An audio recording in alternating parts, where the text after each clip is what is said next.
तो कक्षा 9 के मेरे नन्हे मुन्ने बच्चों, आज हम पढ़ाने जा रहे हैं आपको चैप्टर गुरु नानक देव। जी हाँ, इस चैप्टर को हम लोग पढ़ेंगे, एक एक गद्यांश को समझेंगे ताकि आने वाले पेपर्स में हम लोग इसके गद्यांशों के नीचे दिए गए प्रश्नों को बखूबी हल कर सकें।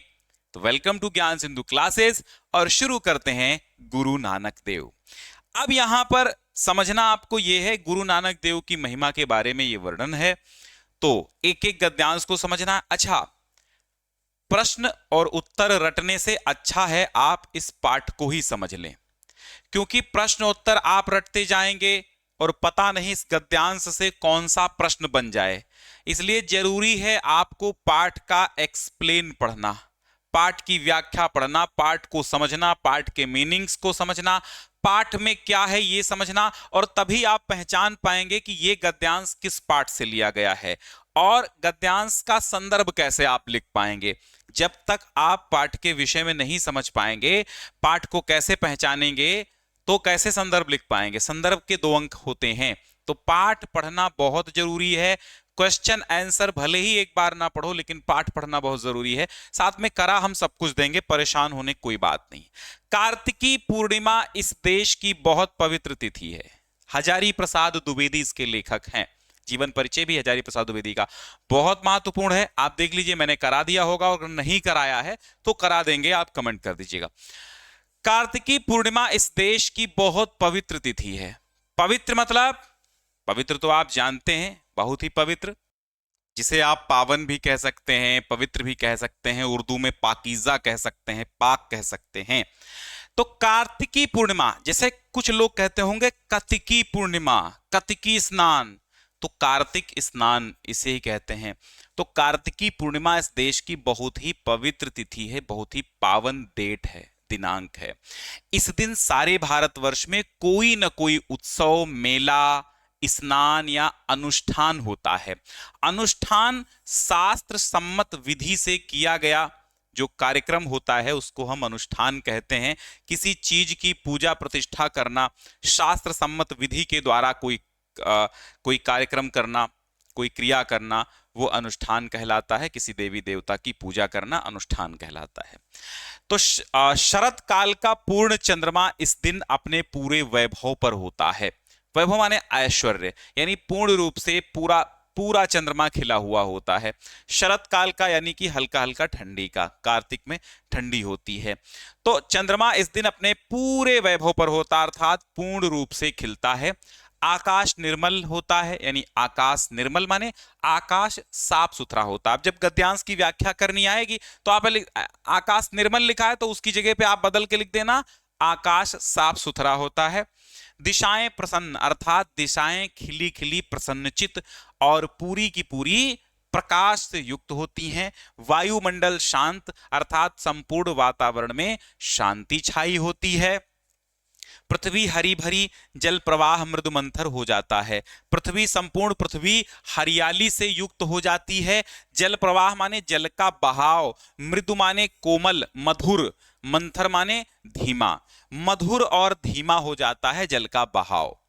कुछ आश्चर्य नहीं है, आश्चर्य माने अचरज, सरप्राइज अंग्रेजी में बोलते हैं। तो कुछ आश्चर्य नहीं है कि इस दिन मनुष्य का सामूहिक चित्त उद्वेलित हो उठे। उद्वेलित माने डोलायमान होना, डोलना, छलकना, जैसे पानी छलक जाता है लोटे में लेके जाओ तो उद्वेलन होता। उद्वेलन माने थोड़ा सा हलचल होना उसमें। तो कुछ आश्चर्य नहीं है कि इस दिन मनुष्य का सामूहिक चित्त, अर्थात संपूर्ण समाज के मनुष्यों का जो चित्त माने हृदय है, उद्वेलित हो उठे, अर्थात डोल उठे, यानी उसका, मनुष्य का हृदय भी इस दिन उद्वेलित हो उठता है और वो कहीं पूजा करता है, तो कहीं वो अनुष्ठान करता है, तो कहीं वो गंगा स्नान करता है, तो कहीं कोई ना कोई वो पूजा अनुष्ठान आराधना कुछ ना कुछ करता जरूर है। विद्यालयों में इस दिन छुट्टी भी होती है। अब दरअसल ये बात है कि इसी दिन महान गुरु नानक देव के आविर्भाव का उत्सव मनाया जाता है। आविर्भाव का मतलब होता है प्रकट होना, जन्म होना।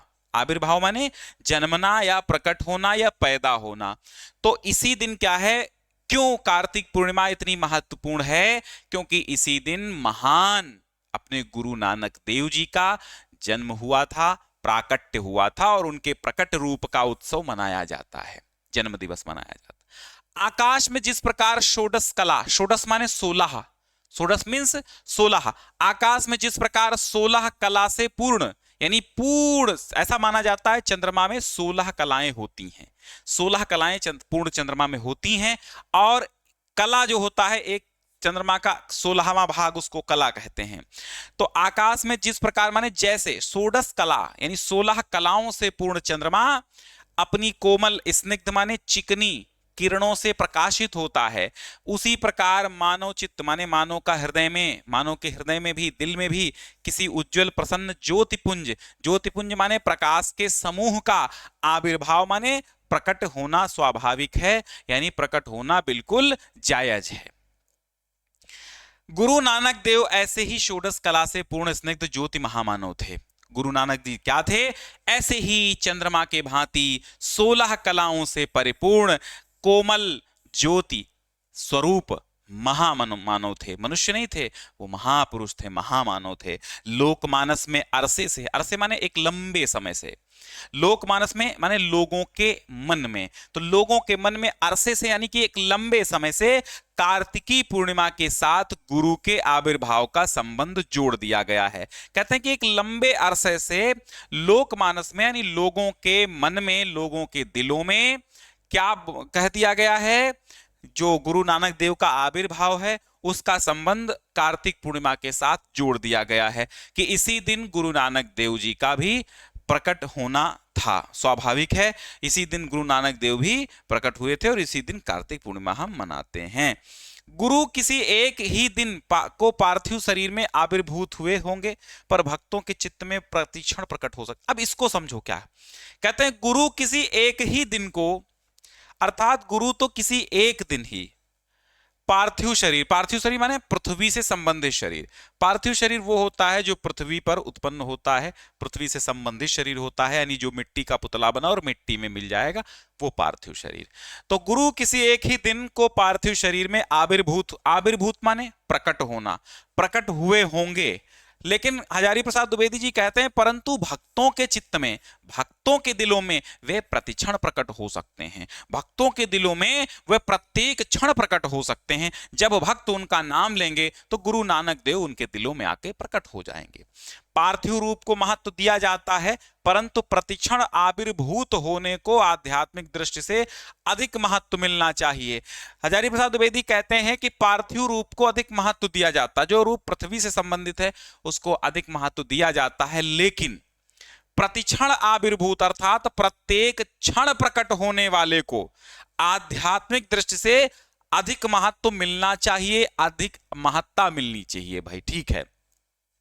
इतिहास के पंडित गुरु के पार्थिव शरीर के आविर्भाव के विषय में कहते हैं, इतिहास के जो पंडित, पंडित माने विद्वान, गुरु के यानी गुरु नानक देव के पार्थिव शरीर के आविर्भाव यानी अवतार के विषय में वाद विवाद करते रहते हैं। वाद विवाद माने झगड़ा करते रहते हैं आपस में, बातचीत से, वो झगड़ा नहीं लाठी वाठी वाला, बातचीत से विवाद करते रहते हैं। इस देश का सामूहिक मानव चित्त उतना महत्व नहीं देता, लेकिन विद्वान लोग क्या करते हैं? वाद विवाद करते रहते हैं। गुरु जिस किसी भी शुभ क्षण में चित्त में आविर्भूत हो जाएं, कहते हैं गुरु नानक देव जिस किसी भी शुभ समय में, शुभ पल में, हृदय में आविर्भूत हो जाएं यानी प्रकट हो जाएं, वही क्षण उत्सव का है। कहते हैं वही क्षण, जिस क्षण आपके मन में गुरु नानक देव का प्राकट्य हो जाए, समझ लो वही क्षण क्या है?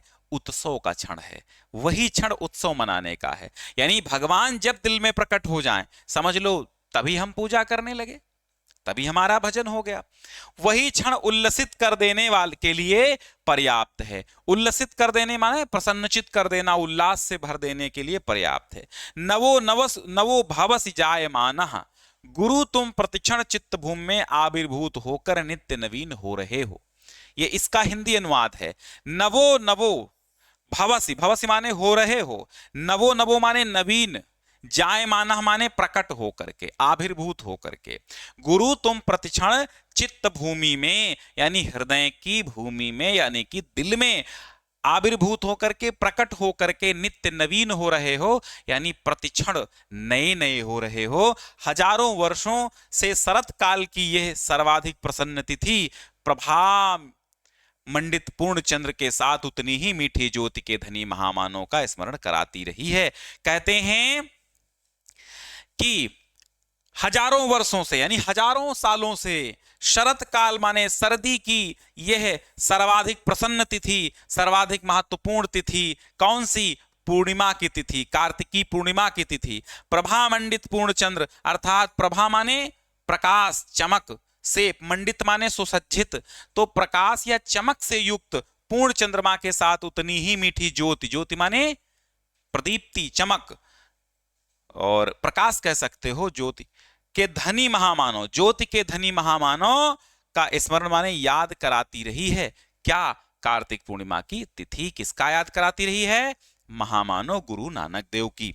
इस चंद्रमा के साथ महामानवों का संबंध जोड़ने में इस देश का समष्टि चित्त आह्लाद अनुभव करता है। अब इसका अर्थ क्या है समझो। इस चंद्रमा के साथ महामानवों का, यानी जो महापुरुष हुए हैं, उनका संबंध जोड़ने में इस देश का समष्टि, समष्टि माने सामूहिक, चित्त माने हृदय, वैसे व्यष्टि माने देखो समष्टि का जो विलोम होता है वो व्यष्टि होता है, ठीक है। अगर आपसे कोई पूछे कि व्यष्टि, व्यष्टि का विलोम क्या है? समष्टि। तो भैया समष्टि किसे कहते हैं? संपूर्ण समाज। समष्टि क्या है? एक समाज को हम समष्टि कहेंगे, और व्यष्टि क्या है? एक व्यक्ति को हम क्या कहेंगे? व्यष्टि कहेंगे। आप अकेले हैं तो व्यष्टि हैं, आपका कोई विचार है तो व्यष्टि विचार है, अगर किसी समाज का विचार है तो वो समष्टि कहलाएगा, ठीक है। तो कहते हैं कि महामानवों का संबंध जोड़ने में इस देश का समष्टि चित्त, अर्थात इस देश का सामाजिक चित्त, यानी समाज के लोगों का चित्त माने हृदय, आह्लाद अनुभव करता है।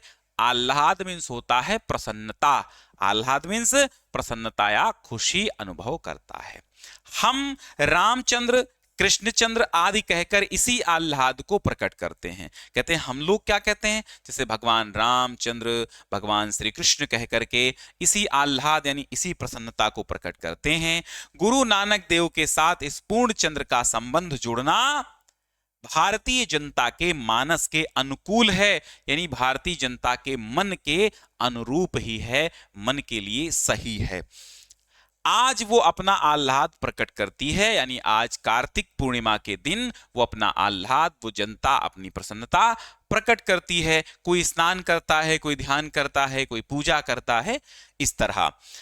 गुरु नानक देव का आविर्भाव, आविर्भाव माने जन्म, जन्म कह सकते हो या अवतार कह सकते हो, आज से लगभग 500 वर्ष पूर्व हुआ, 500 साल पहले हुआ, और भारतवर्ष की मिट्टी में युग के अनुरूप, अनुरूप माने अनुसार, युग के अनुसार महापुरुषों का जन्म अद्भुत गुण है। यानी कहते हैं भारतवर्ष की मिट्टी में युग के अनुसार महापुरुषों को जन्म देने का अद्भुत गुण है कि भारतवर्ष की ऐसी मिट्टी है जहां पर समय समय पर महापुरुषों का जन्म होता ही रहता है। कभी राम के रूप में तो कभी कृष्ण के रूप में, तो कभी राम बनकर कभी श्याम बनकर चले आना, प्रभु जी चले आना, ऐसे गीत भी गूंजित होते रहते हैं, ठीक है। क्योंकि समय समय पर भारतवर्ष में ऋषि मुनि महापुरुषों का अवतार होता रहता है। क्योंकि गांधी, नेहरू, सुभाष, भगत सिंह, चंद्रशेखर आजाद, ये सब किसी और देश में आपको नहीं मिलेंगे, सब सिर्फ अपने देश में है ऐसे महापुरुष। तो भारतवर्ष की मिट्टी में युगों के अनुरूप महापुरुषों को जन्म देने का अद्भुत गुण है। यानी भारतवर्ष की मिट्टी ऐसी मिट्टी है जो समय समय पर महापुरुषों को जन्म देती रहती है। आज से 500 वर्ष पहले का देश अनेक कुसंस्कारों में उलझा था। यानी आज से 500 वर्ष अगर आप पीछे जाएंगे, यानी अपनी 5 पीढ़ी पीछे, जैसे आपके दादाजी, दादाजी के दादाजी, ठीक है, वो दादाजी जब थे, यानी दादाजी के दादाजी जब थे, उस समय का जो देश था वो कुसंस्कारों में, खराब संस्कारों में उलझा था। कोई नियम नहीं थे, कोई कानून नहीं थे, देश आजाद नहीं था, देश गुलाम था अंग्रेजों का।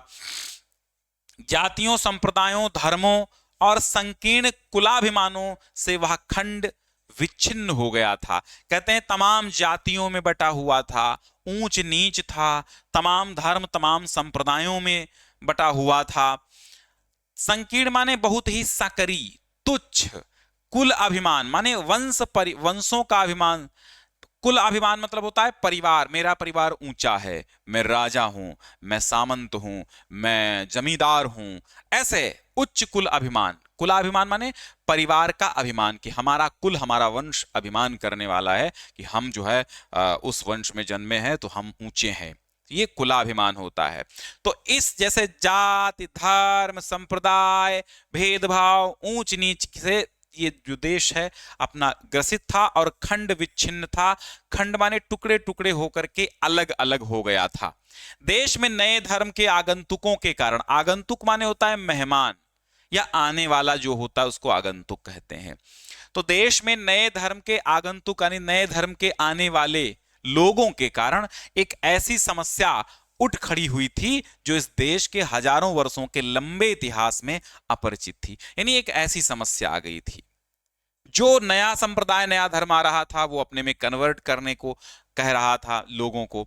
ऐसे ही दुर्घट काल में इस देश की मिट्टी ने ऐसे अनेक महापुरुषों को उत्पन्न किया जो सड़ी रूढ़ियों, मृतप्राय आचारों, सड़ी रूढ़ियों अर्थात सड़ी गली मान्यताओं को, प्रथाओं, मृतप्राय अर्थात जो मृत, बिल्कुल मरने वाले हैं, ऐसे आचार, ऐसे सदाचारों, बासी विचारों यानी पुराने विचारों और अर्थहीन संकीर्णताओं।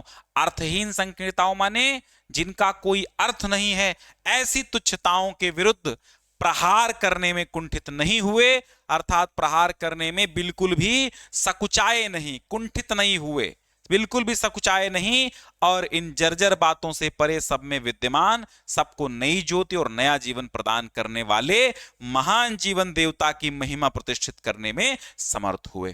कहते हैं जब हमारा देश, हमारा जो भारतवर्ष था तमाम कुप्रथाओं, तमाम रूढ़ियों में उलझा हुआ था, ऐसे समय में तमाम महापुरुषों ने जन्म लिया और महापुरुषों ने जन्म लेकर के तमाम कुप्रथाओं, रूढ़ियों, बाह्याडंबरों का, अंधविश्वासों का खंडन करने में बिल्कुल भी नहीं हिचकिचाए, बिल्कुल भी पीछे नहीं हटे। ऐसे महापुरुषों में आते हैं गुरु नानक देव। इन संतों की ज्योतिष्क मंडली, ज्योतिष्क माने ज्योति स्वरूप, प्रकाशमान मंडली में गुरु नानक देव ऐसे संत हैं जो शरत काल के पूर्ण चंद्र की तरह ही स्निग्ध, कि शरत काल अर्थात जाड़े की पूर्ण चंद्रमा की तरह ही, शरद ऋतु की पूर्ण चंद्रमा की तरह ही स्निग्ध माने कोमल, चिकने, उसी प्रकार शांत निर्मल, जैसे शरत काल का चंद्रमा स्निग्ध, कोमल, निर्मल, चमकदार होता है, वैसे ही गुरु नानक देव शांत, निर्मल, उसी प्रकार के रश्मि के भंडार, रश्मि माने किरणों के भंडार थे। कौन? गुरु नानक देव। कई संतों ने कसकस के चोटें मारी, व्यंग्य बाण छोड़े। तो मतलब कई संत उस समय थे, जैसे मान लो आप जो है अकेले अपने गांव में पढ़ाई में अव्वल हैं, अच्छे हैं, संस्कार युक्त हैं, तो कई लोग आपको दिक्कत महसूस करेंगे आपकी ओर, मतलब आपको नीचा दिखाने की कोशिश करेंगे। तो ऐसे में ऐसा होता रहता है। कहते हैं कई संतों ने कसकस के चोटें मारी, व्यंग्य बाण छोड़े, व्यंग्य बाण माने मजाक कटाक्ष के बाण छोड़े, तर्क की छुरी चलाई, तर्क भी उनसे किया, पर महान गुरु नानक देव ने सुधा लेप का काम किया। सुधा माने अमृत के लेपन का काम किया, लेप माने लगाना, है ना, अमृत के लेप का काम किया, यानी सुधा की क्रीम का काम किया। यह आश्चर्य की बात है कि विचार और आचार की दुनिया में इतनी बड़ी क्रांति ले आने वाला ये संत इतने मधुर, इतने स्निग्ध, इतने मोहक वचनों का बोलने वाला है। कहते हैं आश्चर्य की बात यह है कि विचार और आचार अर्थात सदाचार और विचारों की दुनिया में इतनी बड़ी क्रांति ले आने वाला, इतना बड़ा प्रचार प्रसार करने वाला सुविचारों का ये संत इतने मधुर, मधुर माने मीठे, इतने स्निग्ध माने कोमल, चिकने, इतने मोहक वचनों का बोलने वाला है। भाई कहते हैं कि गुरु नानक देव जी बड़े ही मनमोहक वचनों को बोलने वाले थे, बड़ी ही चिकनी चुपड़ी बातें करने वाले थे, किसी का दिल दुखाए बिना, किसी पर आघात किए बिना, कुसंस्कारों को छिन्न माने काट डालना, हटा देना, समाप्त कर देना। कुसंस्कार माने बुरे संस्कारों को, बुरी आदतों को छिन्न करने की शक्ति रखने वाला, नई संजीवनी धारा से प्राणी मात्र को उल्लसित करने वाला। संजीवनी एक ऐसी बूटी होती है जो नवजीवन प्रदान करती है, तो नई जीवनी शक्ति की धारा से प्राणी मात्र यानी कि मनुष्यों को उल्लसित माने उल्लास से भर देने वाला ये संत मध्यकाल की ज्योतिष्क मंडली में, मध्यकाल की ज्योतिष्क मंडली माने मध्यकाल की ज्योति स्वरूप मंडली में, समूह में अपनी निराली शोभा से, यानी अपनी निराली माने एकदम अनुपम, शोभा माने सुंदरता से शरद पूर्णिमा के पूर्ण चंद्र की तरह ज्योतिष्मान है। शरद काल के पूर्णिमा के पूर्ण चंद्रमा की तरह ही ज्योतिष्मान है, माने चमकदार है, प्रकाशित है। आज उसकी याद आए बिना नहीं रह सकती। ऐसे गुरु नानक देव की आज याद आए बिना बिल्कुल भी नहीं रह सकती, यानी हर समय वो गुरु नानक देव याद आते रहते हैं। वो सब प्रकार से लोकोत्तर हैं। लोकोत्तर माने अलौकिक, लोकोत्तर माने जो इस लोक का न हो परलोक का हो, यानी कि स्वर्ग का हो, वो सब प्रकार से लोकोत्तर हैं। उसका उपचार प्रेम और मैत्री है, यानी उनका उपचार जो है वो प्रेम और मैत्री माने मित्रता है। उसका शास्त्र सहानुभूति और हित चिंता है। कहते हैं उनका जो शास्त्र है, उनका शास्त्र सहानुभूति, अर्थात सहानुभूति क्या होती, सिंपैथी क्या होती, मैं आपको बता देता हूं। आपके दोस्त को जब दर्द हो तो उसकी प्रतीति आपको भी हो, उसकी फीलिंग्स आपको भी समझे। जब आपका दोस्त हंसे तो अपने गम भुलाकर आप भी उस दोस्त के साथ हंसे। जब आपका दोस्त रोए तो अपनी खुशियां भूलकर आप अपने दोस्त के साथ रोएं। ये होती है सच्ची सहानुभूति। एक की खुशी में दूसरे की खुशी, एक के दुख में दूसरे को दुख, यही है सच्ची सहानुभूति, यही है सच्ची मित्रता। तो उसका शास्त्र यानी गुरु नानक देव का शास्त्र और कुछ नहीं, सच्ची सहानुभूति है। हित चिंता है। हित माने भलाई, भलाई की चिंता करना। वो कुसंस्कारों के अंधकार को, कुसंस्कार माने बुरे संस्कारों के अंधकार को अपनी स्निग्ध, स्निग्ध माने चिकनी कोमल ज्योति से भेदता है। भेदता माने समाप्त करता है, ठीक है। मुमूर्ष माने मरने की इच्छुक प्राणधारा को अमृत का भांड उड़ेल कर प्रवाहशील बनाता है।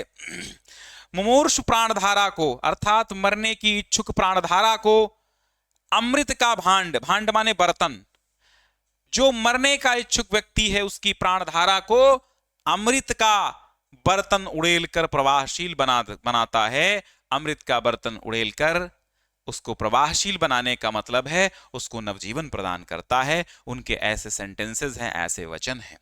वो भेदों में अभेद देखता है, भेदों में भी अभेद देखता, अर्थात तमाम भेदों में भी वो अभेद देखता है, यानी कोई भेद नहीं है। नानात्व में एक संधान बताता है। नानात्व माने विभिन्नता, नानात्व माने विभिन्नता में भी एक संधान, संधान माने खोज, एक खोज बताता है। वो सब प्रकार से निराला है। वो गुरु नानक देव सब प्रकार से अद्भुत, अनुपम और अतुलनीय है। इस कार्तिक पूर्णिमा को अनायास, अनायास माने बिना किसी परिश्रम के उसके चरणों में नत हो जाने की इच्छा होती है, यानी उसके चरणों में नत माने झुक जाने की इच्छा होती है। किसके चरणों में? गुरु नानक देव के चरणों में, ठीक है।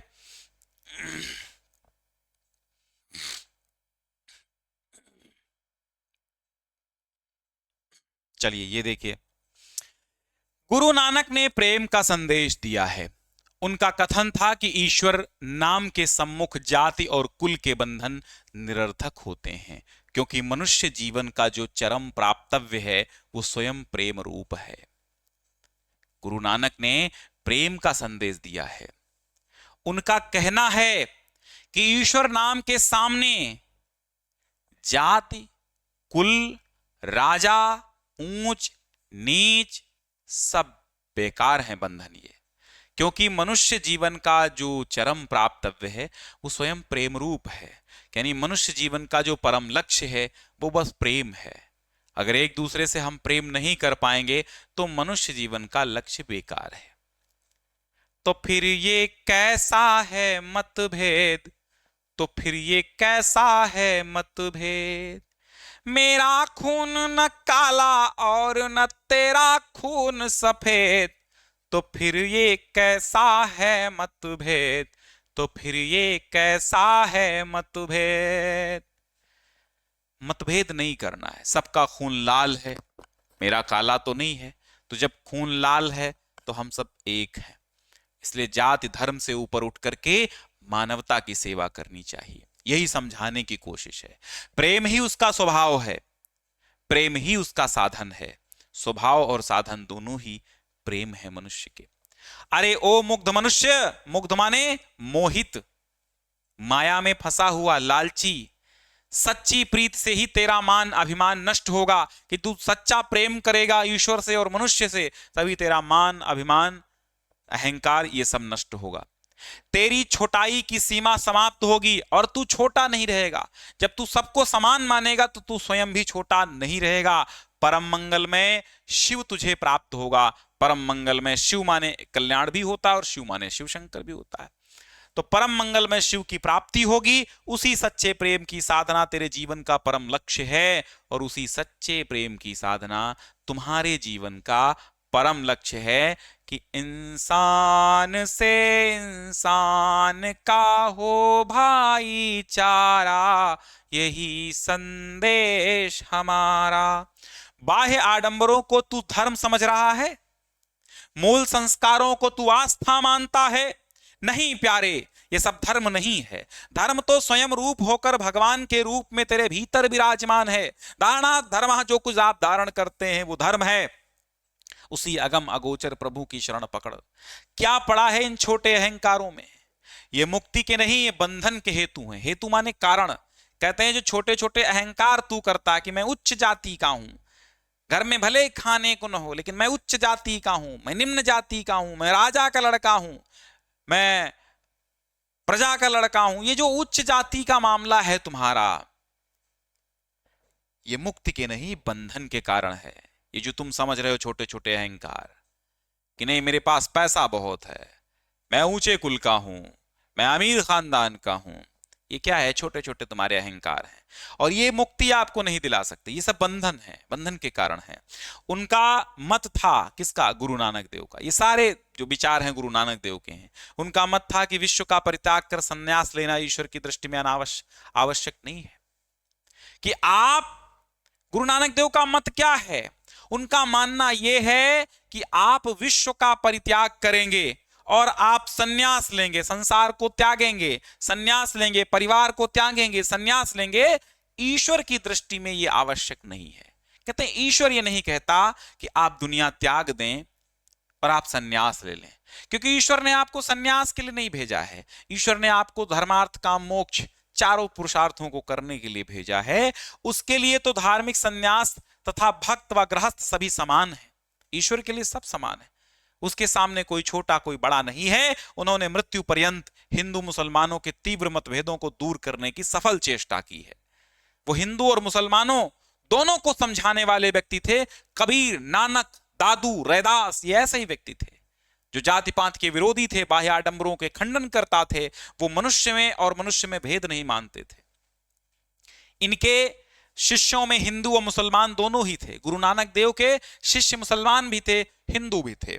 इनके अनुयायी माने इनके पीछे पीछे चलने वाले बाद में सिख कहलाए और उन्होंने उनके सिद्धांतों को ग्रंथ साहब में संग्रहित किया। यानी गुरु नानक देव के जो सिद्धांत हैं, जो उनका मंतव्य है, जो उनके विचार हैं, वो गुरु ग्रंथ साहब में संग्रहित है। अब हजारी प्रसाद द्विवेदी कहते हैं कि धन्य हो हे अगम अगोचर अलख अपार देव। अगम जहां पर पहुंचा ना जा सके, अगोचर जो दृष्टि से परे हो, जिसको देखा ना जा सके। तो जो अगम में है, जो अगोचर है, जो अलख है, अलख माने जिसको नहीं देख सकते। अपार देव जो इस पार उस पार कहीं नहीं है, वो अपार हैं। तुम ही मेरी चिंता करो, कहते तुम ही मेरी चिंता करो। जहां तक देखता हूं वहां तक जल में, थल में, पृथ्वी में सर्वत्र तुम्हारी लीला व्याप्त है। घट घट में तुम्हारी ज्योति उद्भासित हो रही है। ये गुरु नानक देव के शब्द हैं कि अगम अगोचर अलख अपारा, चिंता करहु हमारी।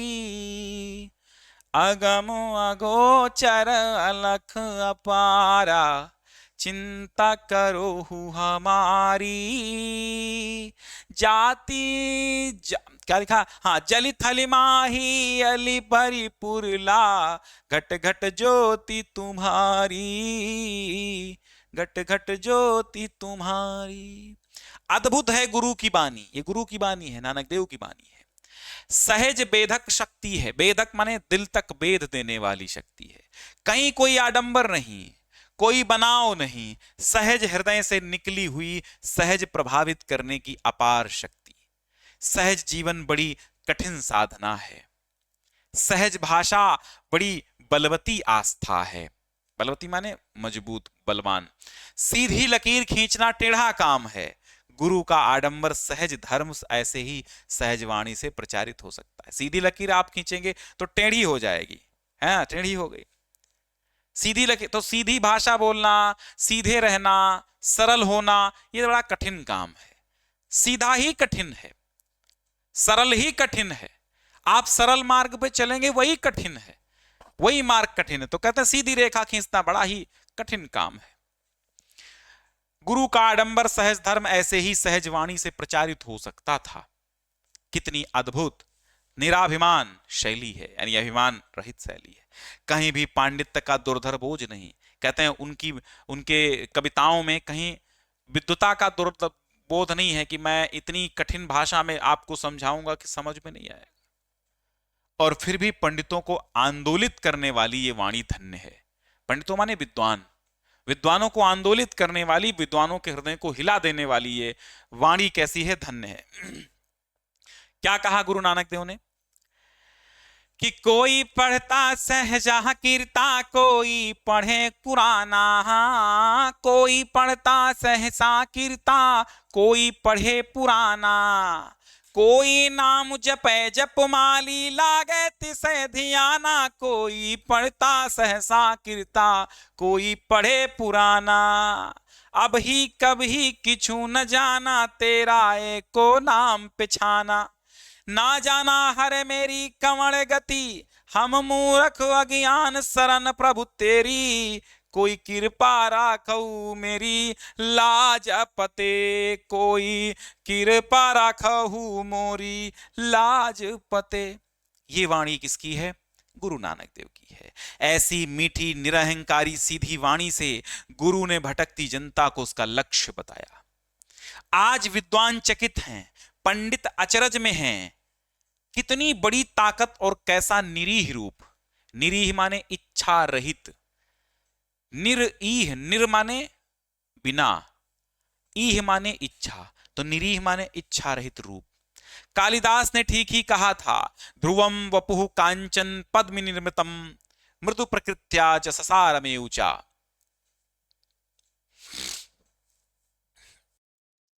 तो ध्रुवम माने होता है स्थिर, अडिग, वपुः माने शरीर, कांचन माने सोने के, पद्म माने कमल से, निर्मितम माने निर्मित हो, मृदु प्रकृत्या स्वभाव से सरल, ससारमेव माने सारवान ही होता है। कालिदास ने ठीक ही कहा है कि शरीर भले ही स्थिर हो, कांचन पद्म निर्मितम, भले ही स्वर्ण के कमल से शरीर निर्मित हो, लेकिन मृदु प्रकृत्या, भले ही कोमल स्वभाव वाला हो, ससारमेव चा, लेकिन वो नाशवान ही होता है। कि शरीर भले ही आप कह सकते हैं स्थिर हो, शरीर हमारा एकदम स्थिर, कांचन पद्म निर्मितम, स्वर्ण के कमल से निर्मित, मृदु प्रकृत्या, कोमल स्वभाव, च ससारमेव चा, लेकिन और होता कैसा है? सारवान ही होता है, संसार से चला जाने वाला ही होता है। तो जो रूप से स्वर्ण कमल के धर्म वाला होता है, वो निश्चय ही स्वभाव से मृदु होता है। ध्रुवम माने एक अर्थ निश्चय ही होता है। ध्रुवम वपुः कांचन पद्म निर्मितम, मृदु प्रकृत्या च ससारमेव, यानी जो स्वरूप से स्वर्ण कमल के धर्म वाला होता है, वो निश्चय ही स्वभाव से कोमल होता है, किंतु सारवान भी होता है। इसका अर्थ मुख्य ये निकल रहा है, लेकिन यहां पर अगर आप तोड़ तोड़ के निकालेंगे तो इसका अर्थ अलग निकलेगा कि ध्रुवम वपुः कांचन पद्म निर्मितम, मृदु प्रकृत्या च ससारमेव चा, कि जो रूप से स्वर्ण कमल के धर्म वाला होता है। वपुः कांचन पद्म निर्मितम, जो रूप से स्वर्ण कमल के धर्म वाला होता है, वो निश्चय ही, ध्रुवम माने निश्चय ही, मृदु प्रकृत्या, स्वभाव से मृदु होता है, किंतु ससार में ऊंचा, सारवान भी होता है। गुरु नानक देव वैसे ही कांचन पद्म धर्मी महामानव थे, मृदु प्रकृत्या च ससार में थे। किसी लकीर को बिना मिटाए, बहुत इंपॉर्टेंट गद्यांश है, समझ लो, किसी लकीर को बिना मिटाए छोटी बना देने का उपाय है। क्या उपाय है? मान लो ये लकीर है, इसको बिना मिटाए छोटी बनाने का एक ही उपाय है कि इसके सामने ये एक और बड़ी लकीर खींच दो, वो अपने आप छोटी हो जाएगी। तो हमने बिना, मतलब वही है, सांप भी मर गया और लाठी भी नहीं टूटी। किसी बड़े आदमी से बड़े बनना, मतलब ये आपको फार्मूला अपनाना है कि आपकी क्लास में आपसे टॉपर जो बच्चा है उसको पीछे छोड़ने का फार्मूला आपका ये कदाचित नहीं होना चाहिए कि उसके अंक कम करवा दें, अपने उतने ही रखें। मान लो 40 नंबर आप भी पाते हैं, 40 वो भी पा रहा है, वो 41 पा रहा है, अगली बार आपके 40 ही रहें और उसके 38 हो जाएं, किसी कारणवश आप उसके कम करा दें, ऐसा कभी भी नहीं होना चाहिए। ये तो फिर बेकार बात है। जब उसके 40 ही रहें और आप 42 ले आए, बड़ी बात तो तब है, क्योंकि छोटी लकीर को, बड़ी लकीर को बिना मिटाए छोटी लकीर बनाने का मतलब है उसके आगे एक और बड़ी लकीर खींच देना। ठीक है। क्षुद्र अहमिकाओं, क्षुद्र माने छोटे छोटे, अहमिकाओं माने अहंकार, छोटे छोटे अहंकारों और अर्थहीन संकीर्णताओं, या अर्थहीन माने बिना मतलब की, संकीर्णताओं माने छोटी छोटी तुच्छ विचार, क्षुद्रता माने छोटापन सिद्ध करने के लिए तर्क और शास्त्रार्थ का मार्ग कदाचित ठीक नहीं है। छोटी छोटी अहंकारों के लिए ये ठीक नहीं है। सही उपाय है बड़े सत्य को प्रत्यक्ष कर देना, बड़े सत्य को सामने ले आना। गुरु नानक ने यही किया, उन्होंने जनता को बड़े से बड़े सत्य के सम्मुखीन कर दिया, सम्मुखीन माने सामने कर दिया। हजारों दिए उस महाज्योति के सामने स्वयं फीके पड़ गए। जब आप एक महाज्योति, हजारों लाखों दिए आप जला दो, लेकिन वो सूर्य का मुकाबला नहीं कर सकते। सूर्य तो अकेला है, उसके सामने संसार के आकाश मंडल के सारे तारे और चंद्रमा सब फीके हैं उस सूर्य के आगे। भगवान जब अनुग्रह करते हैं, अनुग्रह माने कृपा, तो अपनी दिव्य ज्योति ऐसे महान संतों में उतार देते हैं। एक बार जब ये ज्योति मानव देह को आश्रय करके उतरती है तो चुपचाप नहीं बैठती। कहते हैं जो भगवान की दी हुई ज्योति है, भगवान की दी हुई प्रकाश है, जब ये मानव शरीर को आश्रय अर्थात मानव शरीर का सहारा लेकर के नीचे उतरती है तो चुपचाप नहीं बैठती, वो क्रियात्मक होती है, वो कर्म करने वाली होती है। नीचे गिरे हुए अभाजन लोगों को, अभाजन माने जो अपात्र हैं, उन लोगों को क्या करती है? प्रभावित करती है, ऊपर उठाती है छोटे छोटे लोगों को, और वो उतरती है और ऊपर उठाती है। इसे पुराने पारिभाषिक शब्दों में कहें तो कुछ इस प्रकार होगा कि वो एक ओर उसका अवतार होता है, दूसरी ओर औरों का उद्धार होता है। जब ईश्वर की भगवत कृपा की ओर से कोई अवतार होता है तो उसका जब अवतार होता है तो लोगों का, छोटे लोगों का, नीच लोगों का उद्धार होता है। अवतार और उद्धार की लीला भगवान के प्रेम का सक्रिय रूप है, जिसे पुराने भक्तजन अनुग्रह कहते हैं। अनुग्रह माने कृपा, अनुकंपा। आज से लगभग 500 वर्ष से पहले परम प्रयाण हरि का यह अनुग्रह सक्रिय हुआ था और आज भी क्रियाशील है। कहते हैं आज से लगभग 500 वर्ष पहले परम प्रिय गुरु नानक देव, जो कि भगवान के बड़े प्रिय शिष्य थे, हरि का यह अनुग्रह सक्रिय हुआ। भगवान का यह अनुग्रह रूप, ये कृपा पात्र गुरु नानक देव सक्रिय हुए थे और आज भी वो क्रियाशील हैं अपने विचारों के माध्यम से। आज कदाचित गुरु की वाणी की सबसे अधिक तीव्र आवश्यकता अनुभूत हो रही है। अनुभूत माने अनुभव की जा रही है। महागुरु नई आशा, नई उमंग, नए उल्लास की आशा में आज इस देश की जनता तुम्हारे चरणों में प्रणति निवेदन कर रही है, यानी प्रणाम निवेदन कर रही है। आशा की ज्योति विकीर्ण करो, यानी आशा का प्रकाश फैलाओ। मैत्री और प्रीति की स्निग्ध धारा से अप्लावित करो, यानी मित्रता और प्रेम की कोमल धारा से हम सभी को नहलाओ। और हम उलझ गए हैं, हम भटक गए हैं, पर कृतज्ञता अब भी हम में रह गई है कि हम भले ही कितने भटके हों, भले ही कितने उलझे हों, कहीं न कहीं दबी हुई किसी कोने में कृतज्ञता बैठी हुई है। आज भी हम तुम्हारी अमृतोपम माने अमृत के समान वाणी को भूल नहीं गए हैं हे गुरु नानक देव। कृतज्ञ भारत का प्रणाम अंगीकार करो। किस कृतज्ञ अर्थात किए गए उपकार को मानने वाले को कृतज्ञ कहते हैं, जो किए गए उपकार को नहीं मानता है उसको हम कृतघ्न कहते हैं। तो हजारी प्रसाद द्विवेदी कहते हैं कि कृतज्ञ भारत का प्रणाम अंगीकार करो, यानी कि स्वीकार करो। हजारी प्रसाद द्विवेदी का लिखा हुआ ये जो निबंध है, ये जो लेख है, गुरु नानक देव, याद कर लेना, यहां से एक गद्यांश जरूर आता है। तो आज के लिए पूरी क्लास यहां पर खत्म होती है।